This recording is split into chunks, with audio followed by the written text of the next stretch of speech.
This has been a talk that's been a long time in the making. I've been like noodling about this topic for a very long time, and I've been actually meaning to give a presentation about this for a really long time. So the fact that I'm here and giving it today forced me to actually put it together. So, really excited about that. All right. So again, just want to say, disclaimer: I'm affiliated with a bunch of organizations. So this is standard. The views expressed here are mine and mine alone, not associated with anybody I'm affiliated with. Those who know me know the organizations. I'll get into that in a second. So let's get that out of the way. Okay, so I want to start with asking a couple of questions because I want to sort of set the stage, set the tone for the presentation. So raise your hand if you've used Hadoop, Spark, and or big data tools. Okay, so a couple of you have. That's good. Sort of next question. This on a virtual machine on pseudo-distributed mode. Okay, I thought it would be more, but that's fine. On the cloud. Okay. On a managed cluster. What I mean by managed, it's like not something you set up yourself, just kind of worked on sort of a existing, maybe a production system or something. Okay. Who has developed the Python or R script to use with Hadoop streaming? Oh, so I'm curious to know what the other folks are using. Does it work on your local machine? Usually yes, right? Do you use additional libraries or packages when you do Hadoop streaming? Wow, okay. Maybe I have the wrong audience. But then again, what happens when you start a cluster? It works on your local machine, you have a bunch of libraries, and then you start a cluster and you try running your Hadoop streaming script, Python script or R script on the cloud. What's going to happen? Out of the box, like you start an AWS EMR cluster out of the box, and you try running an R script with some additional libraries. What's going to happen? It's going to break. Why?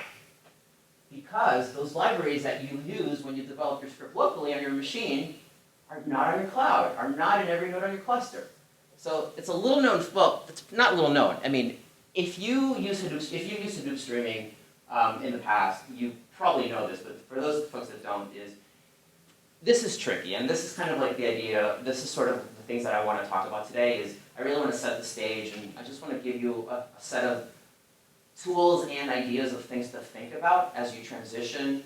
I mean, for the folks that have experience working on the cloud, maybe you already know some of these things, but for those that don't, as you think about transitioning from dealing with big data on your local machine to things on the cloud, so or on a managed system or whatever. So, like I said before, there are a lot of tools out there. There's Amazon, there's Google, there's CloudBreak. I mean, there's a lot of managed services. There's a lot of tools out there that allow you to use these kinds of setups to do big data analysis, to set up cluster, etc. But getting it right out of the box, out of the box is about 80 or 90% of what you need. It's sort of that extra last 10% of customization that's where usually people spend most of the time trying to get it to work the right way. And that's what this talk is going to be about. You want to spend your time really focusing more on doing the actual analysis than doing system administration or kind of Devops or whatever we want to call this. But you have to know, or you just have to understand what's entailed when you make that transition. Again, the current offering, so I'm going to talk a lot about Amazon Elastic MapReduce because that's the one I've used the most, that's the one I'm most familiar with, and that's the one I've been using for the longest time. So I love Amazon. I love the set of offerings. I love the idea that I can actually start a cluster on the fly and start using Hadoop. The problem is that to get it to how I want it to work, it's been a challenge, and it's been the ideas expressed here have been sort of many years in the making. And this has come up a lot in my teaching. So, I want to be able to have an environment that people are comfortable with when I teach, especially because a lot of the folks I'm teaching to are folks that know R and or Python. They're not Java developers. And there are other tools out there. There's Pig, there's Hive, and whatnot. But the idea here is to really use R and or Python as your interface to the cloud. Because that's what most people, I think, want to use. That's what most people are interested in using. That's what they're more comfortable with. So a little bit about me. I know there's a lot of familiar faces in the room. So for those that don't know me again, I'm Marck Vaisman. I'm currently a data scientist at Booz Allen Hamilton. We are hiring, so if you're interested, come talk to me. If you have security clearance, even better. I am a master data monger, so I make data work, I make data dance. I'm the co-founder and board member of Data Community DC, so raise your hand if you've been to any of our events. Okay, raise your hand if you've never heard of Data Community DC. Okay, so some of you have, some of you haven't. So Data Community DC is an organization that we started a few years ago, basically centered about building community for data here in the DC area. We run a bunch of meetup. We have 8 different meetup groups under our umbrella. We have a reach of about 16,000 people right now. And there was actually a couple of data community folks here in the room, Ben and Tony and or some of the original founders. I coordinate the stats program in DC meetup, so we focus a lot about things on like the how, so how you do data science stuff with R and or Python and other open source tools. Sometimes non-open source things like SAS and Excel as well. For those that know me, I'm an R lover and advocate. So, I was a little worried about giving an R presentation at a Python event, but it's okay.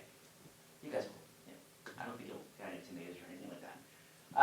I also teach, as I said before. I teach at Georgetown, I teach at GW, and I've been teaching kind of big data stuff for a couple of years, and I've been working with big data tools for several years. And I also have 2 O'Reilly publications. One's called Analyzing the Analyzers, and one is a chapter in the Bad Data Handbook. So, DevOps.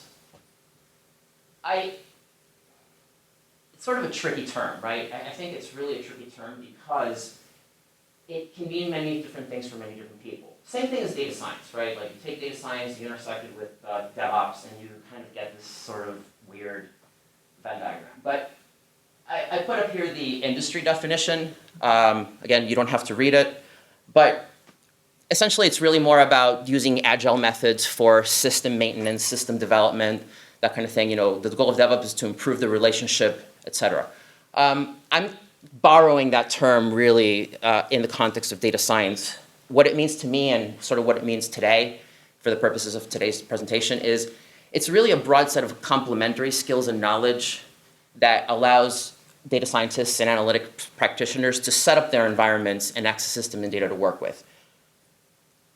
I've seen this many times. It's really a challenge, right? You want to get the right tools to do the right job.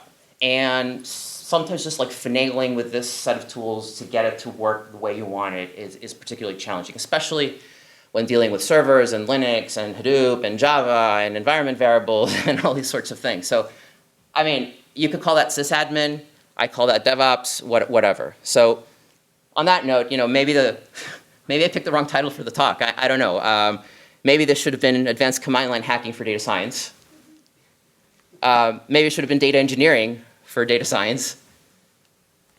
Maybe it should just be setting up an ideal big data environment for research. The point I'm trying to make is that, like data science, DevOps is a loaded term. But what it really means, what I want it to mean in this sense is the reality of working with Hadoop and big data tools is that there is a lot of systems knowledge that needs to go in there for you to be able to be effective with your job. Again, you can do a lot of things out of the box. I'm not saying you can't. You could start up a cluster with Amazon's Elastic MapReduce. If your data's on S3 and you're doing something simple like I said, like running an R script or Python script with streaming without any libraries, that works, right? But it gets a lot trickier, let's say, when you want to set up what I think, or what I like to call the ideal data science environment. Again, this is ideal for me. I think it's ideal for many folks.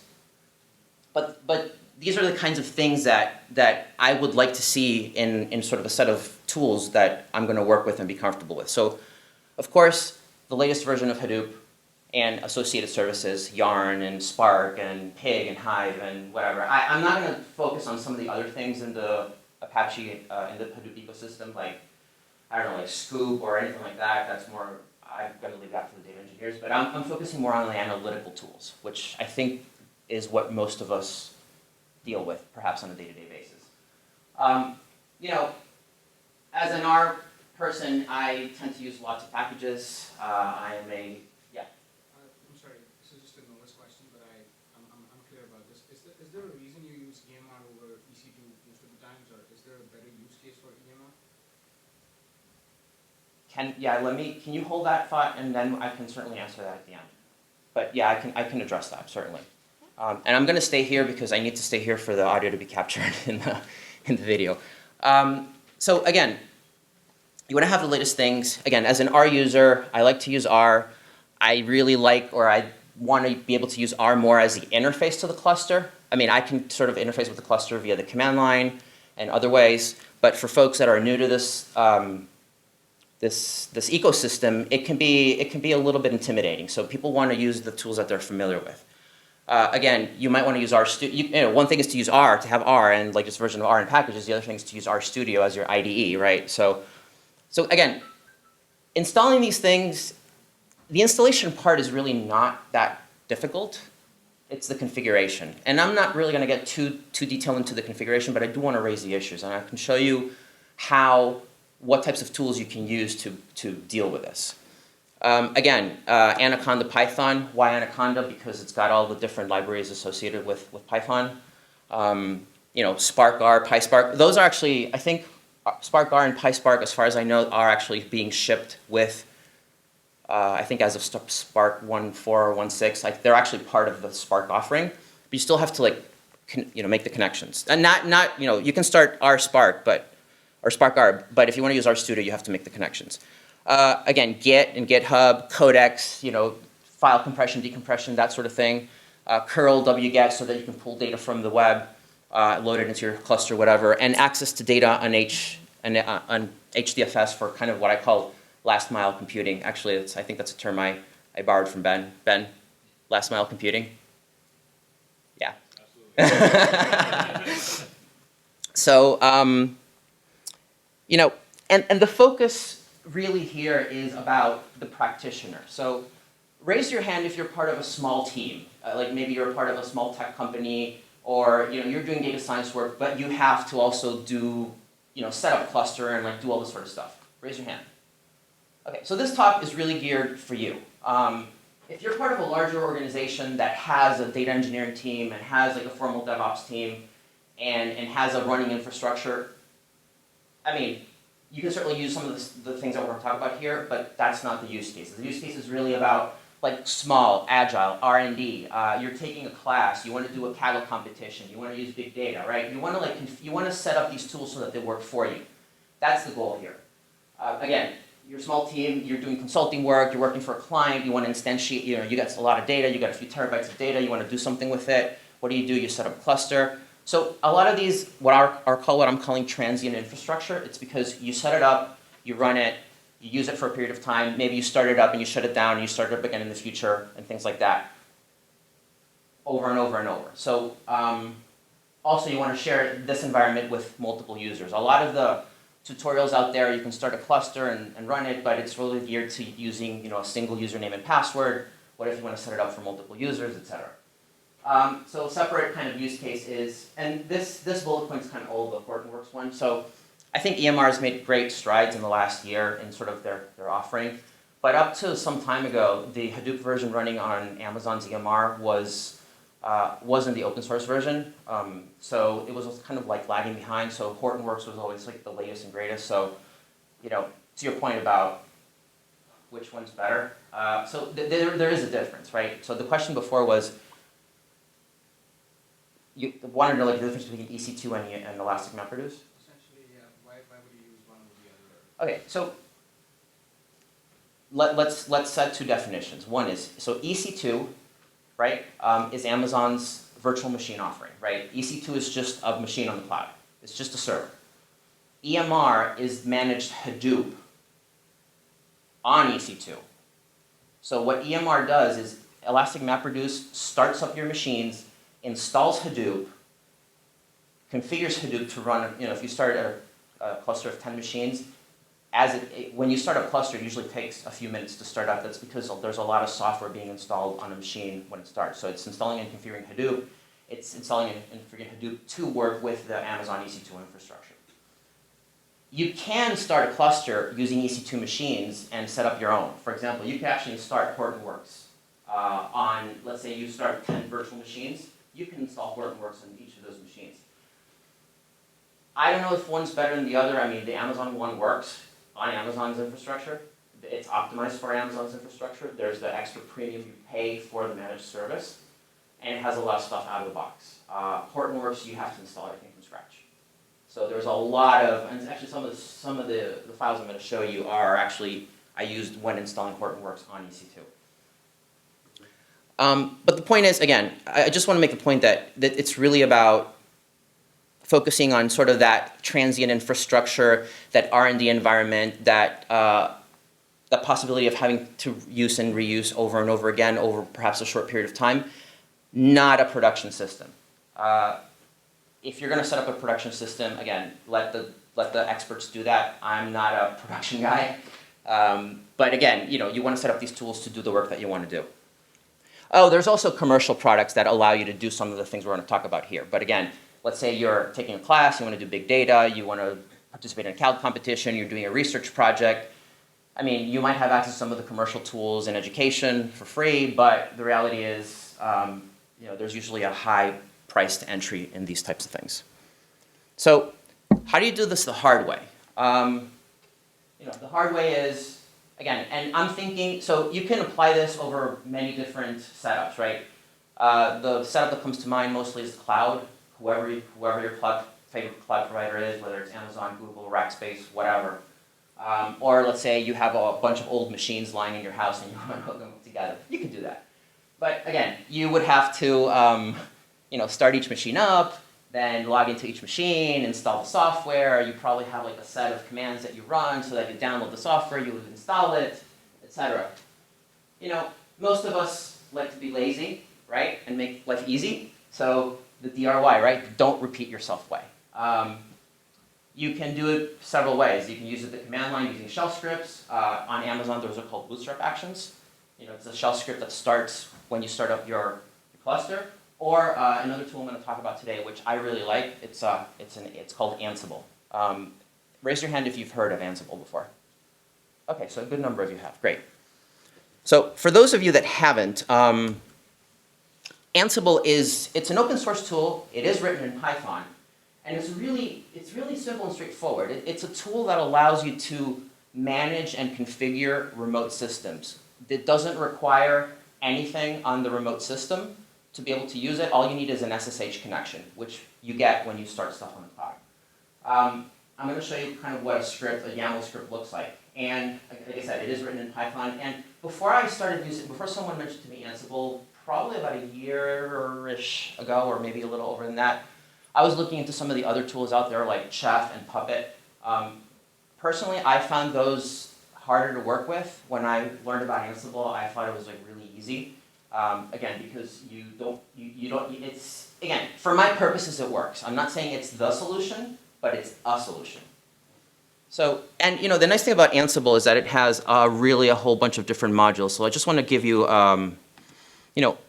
Ansible is it's essentially just a Python program that it connects to your machine and it issues a whole bunch of commands using Python. Most infrastructure out of the box, most virtual machines have a version of Python running out of the box. So, I mean, you can certainly update it and things like that, but most of these will work. And it has a whole slew of different kinds of things that you can do, identity management file modules, and it also has cloud modules. It does work with Amazon, it does work with Google, it does work with Rackspace, I believe. So, again, my experience has been mostly around Amazon services. I wanted to show you what a script looks like. So it's YAML, yet another markup language. And as you can see, you have a host file, and there are ways to automate the generation of that host file. And what it does is it automatically logs into each of your machines, and it installs the software you want. You can do this is actually an Ansible script that I use to do some install Hortonworks on EC2. I'm not going to get into much of the specifics, but for example, I'm copying my private key up to the server, setting up the hosts file, which you need to. There's a lot of, so, if you want to install Hadoop from scratch, you'd have to do a lot of the stuff, which if you don't have the experience, it can be painful. So that's why things like, for example, Elastic MapReduce on Amazon or Google's cloud offering are easier because they already give you a Hadoop environment. But what you want to use a lot of these tools for is really like that additional customization, because some of these, for example, are installed, some of them don't. So if you want to install R, you have to install it. If you want to install RStudio, you have to install it. So those are the types of things that you want to work with. You know, and this is actually not much nicer as sort of the other alternative, which is a shell script. So this is a bootstrap script, actually given to me by one of the AWS engineers that installs R in RStudio, for example. So if I wanted to start up a Hadoop cluster, an EMR cluster with RStudio configured and things like that, I have to set this script as the bootstrap action. But it is a shell script, it's a bash script. And you have to understand bash scripting, right? You have to tell it, do certain things on the host, do certain things on the nodes, et cetera, et cetera. So it can get pretty hairy. I like, again, this is not an advertisement for Ansible, but this is just a personal preference. I like Ansible because it's easier to use. And it's kind of more human language driven than, call it, machine language driven. So once you kind of get the hang of it, it's really easy to do lots of things. So here's some of the issues to consider when doing that migration, right? Again, you might want to install R. So you have to download R and install it. You know, if you're in a secure, well, again, the use cases you're using something like Amazon or the cloud, maybe not isolated, you know, not necessarily a security environment. So again, thinking more R&D than production, because production has a whole other set of issues that you have to deal with, like security, isolation, et cetera. So I'm thinking more, again, R&D, exploratory analysis. I want to learn the tools. I want to play with them. I want to like really do some cool stuff. So if you wanted to use, like, for example, R with Hadoop, you would have to have R installed or download and install it or update a more recent version. I'm not sure what the latest EMR release version of R is, but it's usually like 1 or 2 cycles behind. You do have to install additional packages if you want to use them. So that's part of something that you have to do. There is a collection. There is this set of tools called R Hadoop, which is a set of 5 different packages. This is just the link. This is just the website. So there's five different packages. Some of them, I forget which one you have to install on the head node or the gateway node, and some of the other ones you have to install it on each of them. So this allows you to do streaming or kind of, you know, it basically R is issuing kind of a MapReduce job, but you have to make the hooks, you have to set up the connections. And again, there's a lot of information out there on how to get that done, and you can do that again using either a shell script or a bootstrap action script or Ansible. Again, setting up RStudio. None of the offerings that I know of come with RStudio, so you have to set it up and download the server version and open up the ports so that you can access it. You know, you have all their security things. So again, I'm just like listing sort of things to think about and things that you have to take care of in order to get to that ideal environment. Anaconda. Most offerings that I know of, again, have Python, but you might want to work with Anaconda because of all of the different server tools that it has, right? So you have to download Anaconda, you have to, you know, install it in a specific directory, you have to link, sometimes do linking, you have to put in your path so that each node, you know, because remember, on a cluster, each node is individual, right? Each node is sort of its own each node is its own self-contained machine. Everything that you want to use usually has to be installed on each node of the cluster. There are ways to ship additional things with your jobs, but ultimately sometimes you still want to be able to know that you have a homogeneous setup across your entire cluster. User management, right? So for example, if you start up an EMR cluster, the typical, I think the default user is called like EC2-user, you use your SSH key. If you install RStudio, you can use the EC2 user, but sometimes you need to specify a separate username, and that username doesn't have Hadoop permissions. So again, you know, I'm not necessarily giving you like all the solutions because I don't know all the solutions. This has been work in progress for a long time, and I still haven't come to a place where I can tell you like have something that really works out of the box because stuff keeps changing. But these are the issues that I just want to make these issues known because not many people talk about them. And for me, it's been really frustrating, especially as students come to class and they want to learn about big data concepts. And Most people want to do big data. Most people want to do Hadoop. But they don't necessarily take into consideration like all of the systems thinking that goes into being able to use these tools. And I'm not saying you have to be an expert in this, but what I'm saying is you do need to be aware of these issues. Again, Git. So some virtual machines have Git out of the box. Some of them don't. If you don't have them, you want to install it. And you want to use Git or GitHub for two reasons. One is a lot of the Ansible scripts and or shell scripts, of course, those are just text files. So you can put them in version control using Git and GitHub or whichever version control system you want to do.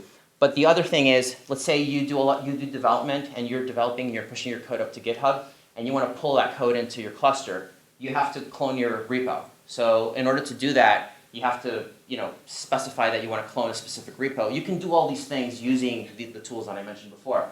But for example, you have to put the GitHub host as a known host name, otherwise you'll get an error message up front. You can get over it, but you want to automate. The idea here is about automation and replicability. So again, I just wanted to sort of highlight some of these issues. There's a lot of tools out there. There's a lot of material out there. I'm trying to condense them into a 25 to 30-minute presentation, at least to raise the issues and give you things to think about. But I've highlighted things that have worked for me, and your mileage may vary. So the way I'm thinking about this is more as an infrastructure as a service, right? Is this idea that I can actually set up an infrastructure using scripts. Because as your research, as your analytics become repeatable, so does your infrastructure. And yes, I know that there are ways to manage code versions or infrastructure versions and dependencies and things like that.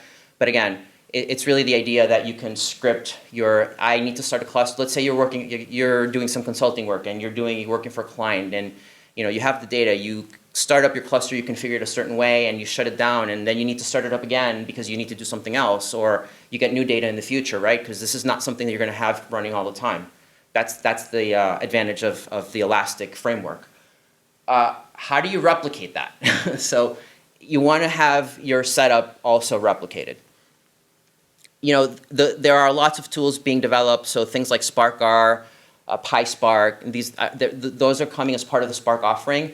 Some of them work out of the box, some of them don't. You still have to do the hook so that you want to use, for example, you want to use Jupyter Notebook as your front end to PySpark. You have to set that up. I mean, it doesn't necessarily work out of the box.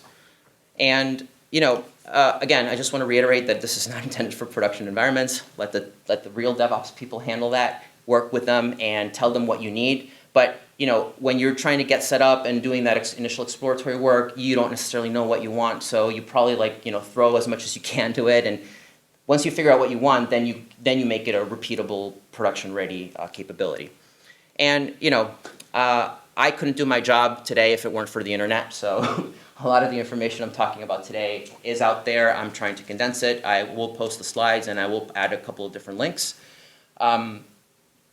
But yeah, really thanks to many, many different people that have been out there, especially the open source community and the folks that are actively developing a lot of the projects that we're using on a daily basis.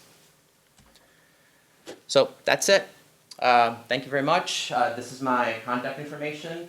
I invite you to come check out the different Data Community DC events. We have meetups usually every different month and get involved with the community. So thank you very much.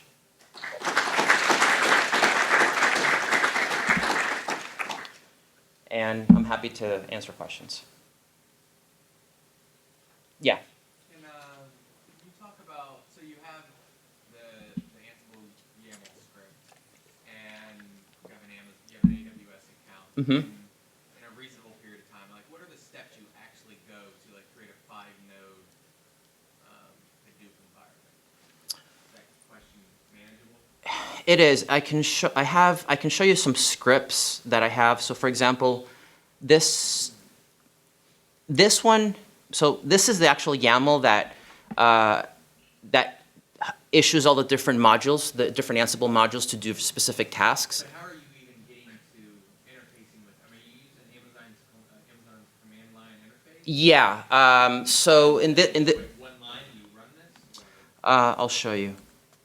So this one is actually, let me see where I have it.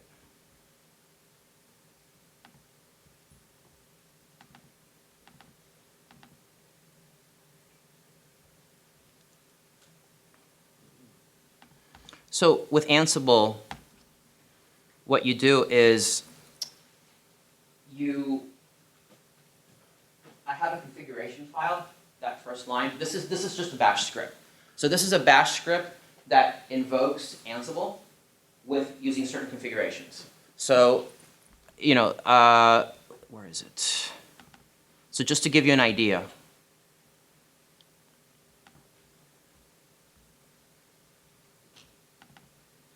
So here's a configuration file that I have that sets up a whole bunch of environments. These are all bash environment variables that get passed into Ansible that call in the Amazon command line interface to start a cluster. So I'm actually, in here, I'm actually sort of specifying, this is when I was playing around with trying to install Hortonworks on EC2, not using Elastic MapReduce, but just like starting 6 machines and then deploying Ambari to all of the different nodes so that I downloaded all the HTTP and then install it. So there's a whole bunch of different parameters that go into play here. So like I have one master node, I specify the type, this I'm actually specifying a spot price. So you can parameterize a lot of these things, but it's a combination of, it's sort of a combination of script on top of script on top of script. It's a lot, I think it's a lot of kind of hacking in a certain way. There's no real out-of-the-box way to do it. You can, I'm sure there's easier ways, but this is just one way. This passes in the parameters to Ansible, which uses, I think it actually doesn't use a CLI, it uses Bodo, which uses, we need to specify your AWS credentials to do this. So what it does is actually this, if I go to the YAML, no. So here I'm like invoking, these are just like a different, I'm actually running a playbook with certain parameters. This is hue and all instances. So in this one, this is like a common setup. So what this is doing is, well, first of all, what it does in this case, there's a previous script which instantiates the machines, and then it gets the domain IDs from those machines and it creates a hosts file that Ansible can then use to communicate to all the different machines. So, it's a process. Yeah. Once you get everything all set up, it's run the script, go get a cup of coffee, come back, and everything is set up the way you expect. It's not bouncing around multiple ways. There's lots of tiers involved in that, but like after the setup is done. Ideally, yes, but again, I still haven't been able to fully I'd have to have multiple, to do all the things that I want to do. I've played around with little bits and pieces of it. I still haven't packaged it all together.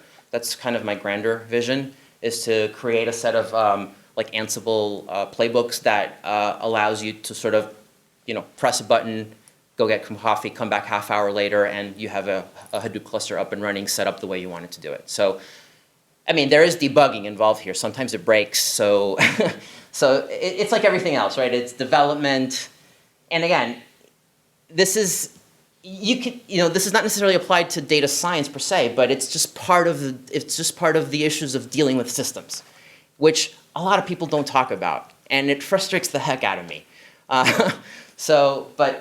But yeah, so this is cool. I really like this. Again, I think it's an easier way to do it. I think the tools are coming a long way. I really do. I mean, I'm hoping that probably, I don't know when, but maybe that there'd be more modular offerings where you could actually like invoke EMR with all these things already pre-configured for you. I don't know. I mean, they may or may not do it. I'm not sure. Yeah. So can you put that definition of DevOps that you showed in the beginning? Yeah.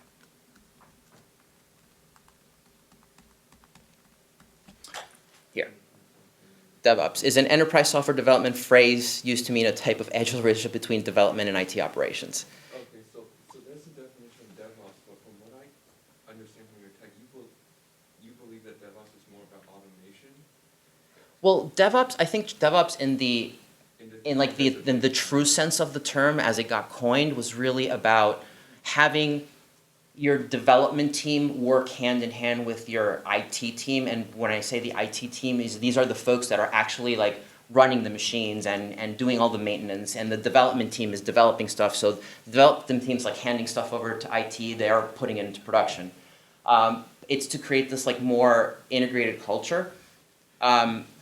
I like the term just because it's like you're doing both development and operations, but again, in the case for us right here, it's really within the context of data science and setting up your environment.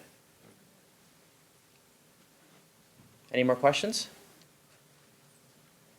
Well, thank you very much. Hope you enjoyed the talk.